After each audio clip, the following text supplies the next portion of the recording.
और फिर बड़ी रानी छोटी रानी को बहुत समझाती है, पर छोटी रानी तो अपनी जिद पर अड़ी हुई थी। छोटी रानी ने बड़ी रानी की कोई भी बात नहीं मानी।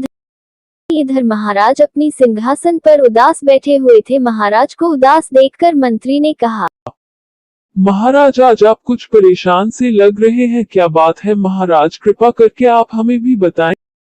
क्या बताएं मंत्री जी, छोटी रानी को पता नहीं क्या हुआ है, वो हमारे बड़े बेटे की जगह छोटे बेटे का राज तिलक करवाना चाहती है। महाराज ये तो बहुत चिंतित होने वाली बात है। तो महाराज आपने क्या फैसला लिया है? अभी तक तो कुछ भी नहीं सोचा है। तो महाराज आप एक बार अपने दोनों राजकुमारों से पूछिए वो क्या कहते हैं। नहीं मंत्री जी, हम इसका फैसला अपने दोनों राजकुमारों से कुछ सवालों के जरिए करेंगे।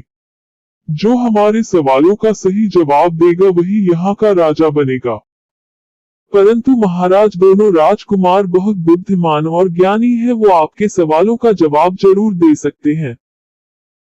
हाँ मंत्री जी, तुम सही बात कह रहे हो, लेकिन हम फिर भी सवालों के जरिए ही फैसला करेंगे।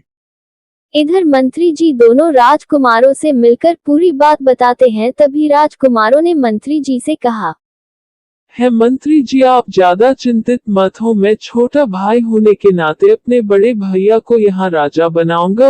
वो कैसे छोटे राजकुमार? अभी आपने बताया कि पिताजी कुछ सवालों को पूछेंगे। हाँ, पर वो जितने भी सवाल पूछेंगे उनके सारे सवालों का जवाब आपके पास है।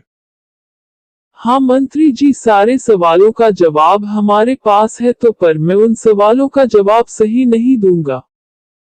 ठीक है छोटे राजकुमार, इस राज की खुशियाँ अब तुम्हारे हाथों में है।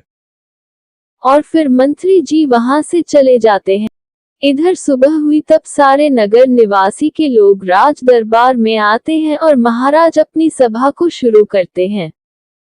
हमारी प्रजा के नगर निवासी के लोगों, आज हम अपने बेटे को यहाँ राजा बनाने फैसला किया है, लेकिन हम अपने दोनों बेटों से कुछ सवाल पूछेंगे। जो हमारे सवालों का सही जवाब देगा हम उसका राज तिलक करके उसे यहाँ का राजा बनाएंगे।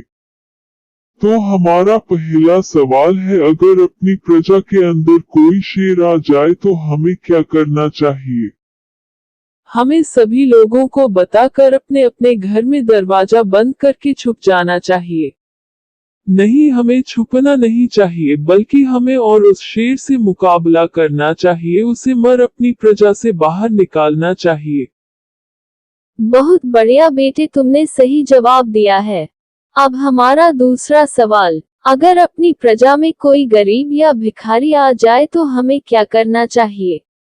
उसे काम पर लगाना चाहिए और अगर वो काम ना कर पाए तो उसे बाहर निकाल देना चाहिए।